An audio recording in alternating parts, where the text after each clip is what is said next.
ओम श्री गणेशाय नमः। ओम नमो भगवते वासुदेवाय नमः। दोस्तों, आज के वीडियो में सुनेंगे वैशाख मास महात्म्य की कथा अध्याय 2। उससे पहले सुनेंगे गणेश भगवान की कथा। 24 अप्रैल यानी आज से वैशाख मास का महीना शुरू हो गया है। इस बार वैशाख का महीना 24 अप्रैल से लेकर 30 मई तक रहेगा। विशाखा नक्षत्र से संबंध रहने के कारण इसको वैशाख कहा जाता है। इस महीने में धन प्राप्ति और पुण्य प्राप्ति के तमाम अवसर आते हैं। मुख्य रूप से इस महीने में भगवान विष्णु, परशुराम और देवी की उपासना की जाती है। वर्ष में केवल एक बार श्री बांके बिहारी जी के चरण दर्शन भी इसी महीने में होते हैं। इस महीने में गंगा या सरोवर स्नान का विशेष महत्व है। वैशाख के महीने में जब गर्मी काफी ज्यादा होती है तो इस दौरान प्यास काफी अधिक लगती है। ऐसे में आप देवी देवताओं का आशीर्वाद प्राप्त करने के लिए प्यासों को पानी अवश्य पिलाएं। वैशाख के महीने में लोगों को पंखों का दान कर सकते हैं, फिर अन्न का दान भी कर सकते हैं। आप जूते चप्पलों का भी दान कर सकते हैं, इससे देवी देवता प्रसन्न होते हैं। वैशाख के महीने में अपनी श्रद्धा अनुसार तिल, सत्तू और कपड़े का भी दान कर सकते हैं। माना जाता है कि इन चीजों का दान करने से इंसान के पापों का नाश होता है। अब श्रवण करेंगे श्री गणेश एवं बुढ़िया माई की कहानी। एक बुढ़िया माई थी, मिट्टी के गणेश जी की पूजा करती थी। रोज बनाए रोज गल जाए। एक सेठ का मकान बन रहा था। वो बोली, पत्थर का गणेश बना दो। मिस्त्री बोले, जितने हम तेरा पत्थर का गणेश बनाएंगे उतने में अपनी दीवार न बना लेंगे। बुढ़िया बोली, राम करे तुम्हारी दीवार टेढ़ी हो जाए। अब उनकी दीवार टेढ़ी हो गई। इस तरह करते करते शाम हो गई। शाम को सेठ आया। उसने कहा, आज कुछ भी नहीं किया। वो कहने लगे कि एक बुढ़िया आई थी, वो कह रही थी कि मेरा पत्थर का गणेश बना दो, हमने नहीं बनाया। तो उसने कहा, तुम्हारी दीवार टेढ़ी हो जाए। तो उससे दीवार सीधी नहीं बन रही है, बनाते हैं तो टेढ़ा हो जाता है। सेठ ने बूढ़ी माई को बुलवाई। सेठ ने कहा, हम तेरा सोने का गणेश गढ़ देंगे, हमारी दीवार सीधी कर दो। सेठ ने बुढ़िया को सोने का गणेश गढ़ दिया। सेठ की दीवार सीधी हो गई। जैसे सेठ की दीवार सीधी थी वैसे ही सबकी करना। कथा समाप्त। अब श्रवण करेंगे वैशाख मास महात्म्य अध्याय 2। नारद जी कहते हैं, वैशाख मास में धूप से तपे और थके मांदे ब्राह्मणों को श्रमनाशक सुखद फलन देकर मनुष्य कभी जन्म मृत्यु आदि के क्लेशों से कष्ट नहीं पाता। जो वैशाख मास में पहनने के लिए कपड़े और बिछावन देता है वह उसी जन्म में सब भोगों से संपन्न हो जाता है और समस्त पापों से रहित हो ब्रह्म निर्माण को प्राप्त होता है। जो तिनके की बनी या अन्य खजूर आदि के पत्तों की बनी हुई चटाई दान करता है उसकी उस चटाई पर साक्षात भगवान विष्णु शयन करते हैं। चटाई देने वाला बैठने और बिछाने आदि में सब ओर से सुखी रहता है। जो सोने के लिए चटाई और कंबल देता है वह उतने ही मात्र से मुक्त हो जाता है।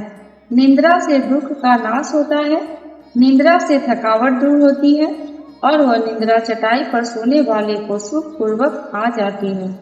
धूप से कष्ट पाए श्रेष्ठ ब्राह्मण को जो सूक्ष्मतर वस्त्र दान करता है वह पूर्ण आयु और परलोक में उत्तम गति को पाता है। जो पुरुष ब्राह्मण को फूल और भोग करके मोक्ष को प्राप्त होता है। जो खस फूस और जल से वासित चंदन देता है वह सब भोगों में देवताओं की सहायता पाता है तथा उसके पाप और दुख की हानि होकर परमानंद की प्राप्ति होती है। वैशाख के धर्म को जानने वाला जो पुरुष गोरोचन और कस्तूरी का दान करता है वह तीनों तापों से मुक्त होकर परम शांति को प्राप्त होता है। जो विश्रामशाला बनवाकर प्याव सहित ब्राह्मण को दान करता है वह लोकों का अधिपति होता है। जो सड़क के किनारे बगीचा, पोखरा, कुआं और मंडप बनवाता है वह धर्मात्मा है, उसे पुत्रों की क्या आवश्यकता है। उत्तम शास्त्र का श्रवण, तीर्थ यात्रा, सत्संग, जल दान, अन्नदान, पीपल का वृक्ष लगाना तथा पुत्र, इन 7 को विज्ञ पुरुष संतान मानते हैं। जो वैशाख मास में तापनाशक तर्क दान करता है वह इस पृथ्वी पर विद्वान और धनवान होता है। धूप के समय मट्ठे के समान कोई दान नहीं, इसलिए रास्ते के थके मांदे ब्राह्मण को मट्ठा देना चाहिए। जो वैशाख मास में धूप की शांति के लिए दही और खांड दान करता है तथा विष्णु प्रिय वैशाख मास में जो स्वच्छ चावल देता है वह पूर्ण आयु और संपूर्ण यज्ञों का फल पाता है। जो पुरुष ब्राह्मण के लिए गोधृत अर्पण करता है वह अश्वमेध यज्ञ का फल पाकर विष्णु लोक में आनंद का अनुभव करता है। जो दिन के ताप की शांति के लिए सायकाल में ब्राह्मण को ऊख दान करता है उसको अक्षय पुण्य प्राप्त होता है। जो वैशाख मास में शाम को ब्राह्मण के लिए फल और शरबत देता है उससे उसके पितरों को निश्चय ही अमृत पान का अवसर मिलता है। जो वैशाख के महीने में पके हुए आम के फल के साथ शरबत देता है उसके सारे पाप निश्चय ही नष्ट हो जाते हैं। जो वैशाख की अमावस्या को पितरों के उद्देश्य से कस्तूरी, कपूर, बेला और खस की सुगंध से वासित शरबत से भरा हुआ घड़ा दान करता है वह 96 घड़ा दान करने का पुण्य पाता है। वैशाख में तेल लगाना, दिन में सोना, कांसे के पात्र में भोजन करना, खाट पर सोना, घर में नहाना, निषिद्ध पदार्थ खाना, दोबारा भोजन करना तथा रात में खाना, ये 8 बातें त्याग देनी चाहिए। जो वैशाख में व्रत का पालन करने वाला पुरुष पद पत्ते में भोजन करता है वह सब पापों से मुक्त हो विष्णु लोक में जाता है। जो विष्णु भक्त पुरुष वैशाख मास में नदी स्नान करता है वह 3 जन्मों के पाप से निश्चय ही मुक्त हो जाता है। जो प्रातः काल सूर्योदय के समय किसी समुद्र गामिनी नदी में स्नान करता है वह 7 जन्मों के पाप से तत्काल छूट जाता है। जो मनुष्य 7 गंगाओं में से किसी में उस काल में स्नान करता है वह करोड़ों जन्मों में उपार्जित किए हुए पाप से निसंदेह मुक्त हो जाता है। गंगा, वृद्ध गंगा, कालिंदी, सरस्वती, कावेरी, नर्मदा और वेणी ये 7 गंगाएं कही गई हैं। वैशाख मास आने पर जो प्रातः काल बावलियों में स्नान करता है उसके महापातकों का नाश हो जाता है। कंद, मूल, फल, शाक, नमक, फूल, बेर, पत्र, जल और तक्र जो भी वैशाख में दिया जाए वह सब अक्षय होता है। ब्रह्मा आदि देवता भी बिना दिए हुए कोई वस्तु नहीं पाते। जो दान से हीन है वह निर्धन होता है। अतः सुख की इच्छा रखने वाले पुरुष को वैशाख मास में अवश्य दान करना चाहिए। सूर्य देव के मेष राशि में स्थित होने पर भगवान विष्णु के उद्देश्य से अवश्य प्रातः काल स्नान करके भगवान विष्णु की पूजा करनी चाहिए। कोई मणिरथ नामक एक राजा था जो कामनाओं में आसक्त और अजितेंद्रिय था। वह केवल वैशाख स्नान के सुयोग से स्वतः वैकुंठ धाम को चला गया। वैशाख मास के देवता भगवान मधुसूदन है, अतएव वह सफल मास है। सूर्य के मेष राशि पर स्थित रहते हुए वैशाख मास में प्रातः स्नान के नियम में संलग्न होकर मैं आपको अर्घ देता हूँ। मधुसूदन इसे ग्रहण कीजिए। इस प्रकार अर्घ समर्पण करके स्नान करें, फिर वस्त्रों को पहनकर संध्या तर्पण आदि सब कर्मों को पूरा करके वैशाख मास में विकसित होने वाले पुष्पों से भगवान विष्णु की पूजा करें। उसके बाद वैशाख मास के महात्म्य को सूचित करने वाली भगवान विष्णु की कथा सुने। ऐसा करने से कोटि जन्मों के पापों से मुक्त होकर मनुष्य मोक्ष को प्राप्त होता है।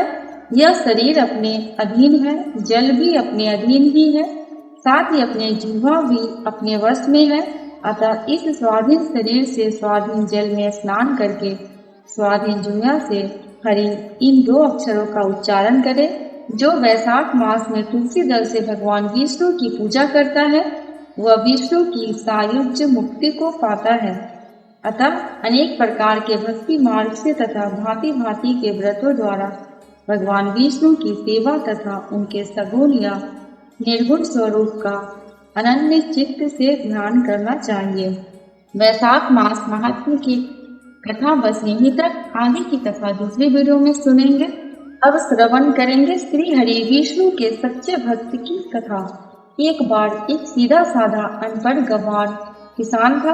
वह एक संत जी के पास गया और कहने लगा कि मुझे ईश्वर का ऐसा नाम बता दो जिसे मैं सारा दिन जपता रहूं और अपना काम भी करता रहूं, मेरा परलोक भी सुधर जाए। संत ने कहा, ठीक है, तुम अधमोचन और मोचन नाम जपा करो। अधमोचन नाम का दिन रात जाप किया करो। सीधा साधा किसान रास्ते में जाते जाते अधमोचन अधमोचन नाम रटते हुए जा रहा था, लेकिन कुछ देर बाद भूल गया और घमोचन घमोचन नाम रटने लगा। अब दिन रात वह घमोचन घमोचन रटता रहा। एक दिन भगवान विष्णु भोजन करते हुए मुस्कुरा रहे थे, तो माँ लक्ष्मी ने इसका कारण पूछा। भगवान विष्णु कहने लगे कि लक्ष्मी, एक भक्त मेरा ऐसा नाम रट रहा है जिसका शास्त्रों में कोई वर्णन ही नहीं है, लेकिन नाम चाहे वह गलत ही ले रहा हो, लेकिन उसका मन मेरी और ही लगा हुआ है। इसके मन में मेरी ही छवि है। उसका गलत नाम लेने के कारण ही मुख पर मुस्कान है। माँ लक्ष्मी कहने लगी, आपको लगता है कि यह आपका सच्चा भक्त है, तो चलिए इसकी परीक्षा लेते हैं। विष्णु जी कहने लगे कि लक्ष्मी, अगर तुम्हारी ऐसी इच्छा है तो चलो धरती पर चलते हैं। दोनों ने साधारण से स्त्री पुरुष का रूप धारण कर लिया और किसान के खेत के पास पहुंचे। भगवान विष्णु कहने लगे, लक्ष्मी, परीक्षा तुम्हें लेनी है, इसलिए तुम किसान के पास जाओ। किसान के खेत के पास कुछ गड्ढे बने हुए थे, तो विष्णु जी कहने लगे कि उसमें जाकर छिप जाता हूँ, तुम जाकर उस किसान की परीक्षा ले लो। माँ लक्ष्मी उस किसान के पास गई और बार बार उससे पूछने लगी कि किसका नाम जप रहे हो। किसान था तो थोड़ा मुंह फट, लेकिन फिर भी चुप रहा कि मेरे ध्यान में किसी प्रकार का कोई विघ्न ना पड़ जाए। वो घमोचन घमोचन नाम रटता रहा। लक्ष्मी जी ने पूछना बंद नहीं किया, पूछती रही, किसका नाम जप रहे हो। किसान खींच कर कहने लगा, तेरे पति का नाम जप रहा हूँ। लक्ष्मी जी सोचती है, शायद किसान मुझे पहचान लिया। लक्ष्मी जी फिर से पूछती है, अगर मेरे पति का नाम जप रहे हो तो कहाँ है मेरा पति। किसान और गुस्से से बोला, वही होगा किसी गड्ढे में, जाओ ढूंढ लो। महालक्ष्मी ने विष्णु भगवान को पुकारा कि प्रभु बाहर आ जाओ, यह तो सचमुच आपका सच्चा भक्त है। इसने तो मुझे भी पहचान लिया और आपके बारे में भी सब कुछ जानता है। भगवान विष्णु और माँ लक्ष्मी ने उसे साक्षात अपने दिव्य रूप के दर्शन दिए।